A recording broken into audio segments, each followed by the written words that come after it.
എല്ലാ പ്രിയപ്പെട്ട പ്രേക്ഷകർക്കും ഒരിക്കൽ കൂടി റീഡേഴ്സ് കോർണറിന്റെ പുതിയൊരു എപ്പിസോഡിലേക്ക് സ്വാഗതം. നമ്മുടെ പാഷൻ എന്തിനോടാണോ അവയിൽ മാത്രമേ ഉള്ളൂ നമുക്ക് നമ്മുടെ ഏറ്റവും ബെസ്റ്റ് നൽകാൻ സാധിക്കുകയുള്ളൂ. പലപ്പോഴും ആളുകൾ പറയുന്നത് എനിക്കങ്ങനെ പ്രത്യേകിച്ച് കഴിവുകളൊന്നുമില്ല. അങ്ങനെ പ്രത്യേകിച്ച് കഴിവുകളില്ലാതെ ആരും ജനിക്കുന്നില്ല. ഇനി നിങ്ങൾക്കൊരു കഴിവുകളും ഇല്ല എന്ന് തന്നെ വിചാരിക്കുക. പക്ഷേ നിങ്ങൾക്ക് സ്കില്ലുകൾ നേടിയെടുക്കാൻ സാധിക്കും ലേണിങ്ങിലൂടെ.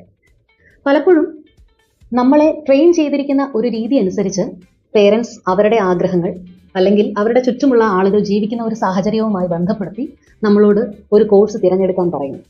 അത് പലപ്പോഴും നമ്മുടെ പാഷനെ ഫോളോ ചെയ്യുന്നത് ആവണമെന്ന് നിർബന്ധമില്ല. പിൽക്കാലത്ത് ആളുകൾ വ്യസനത്തോടെ പറയും, എനിക്ക് ഇന്നൊരു വ്യക്തിയാവാനായിരുന്നു ആഗ്രഹം, ഈ പ്രൊഫഷൻ ചൂസ് ചെയ്യാനായിരുന്നു ആഗ്രഹം. അപ്പോൾ ആദ്യം വേണ്ടത് നമ്മുടെ പാഷൻ കണ്ടെത്തുക എന്നാണ്.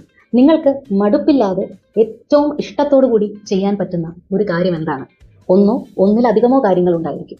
ചില ആളുകൾക്ക് അത് കുക്കിംഗ് ആയിരിക്കും, ചില ആളുകൾക്ക് അത് പെയിന്റിംഗ് ആയിരിക്കും, ചില ആളുകൾക്ക് മറ്റുള്ളവരോട് സംസാരിക്കാനായിരിക്കും, ചില ആളുകൾക്ക് മറ്റുള്ളവരുടെ പ്രോബ്ലങ്ങൾ കേൾക്കാനും അവർക്ക് നല്ലൊരു സജഷൻ പറഞ്ഞു കൊടുക്കാൻ പറ്റുന്ന ആളുകളുമായിരിക്കും. ചില ആളുകൾ നന്നായി സേവന മനോഭാവമുള്ളവരായിരിക്കും, ചില ആളുകൾക്ക് നന്നായി ക്ലാസ് എടുക്കാൻ കഴിയും, ചില ആളുകൾക്ക് നന്നായി ഡ്രൈവ് ചെയ്യാൻ കഴിയും. അതേതാണെന്ന് തിരഞ്ഞെടുത്ത് അതിലേക്കായി ഏറ്റവും മികച്ചതാവാൻ ദിനം പ്രതി ആ കഴിവിനെ മെച്ചപ്പെടുത്താനുള്ള പഠനങ്ങൾ നയിക്കുക എന്നുള്ളതാണ്. കോവിഡ് കാലഘട്ടത്ത് ഇത്രയധികം യൂട്യൂബേഴ്സ് ഉണ്ടായത്, ഇത്രയധികം കോടികൾ ആളുകൾ സമ്പാദിച്ചതും അങ്ങനെയാണ്.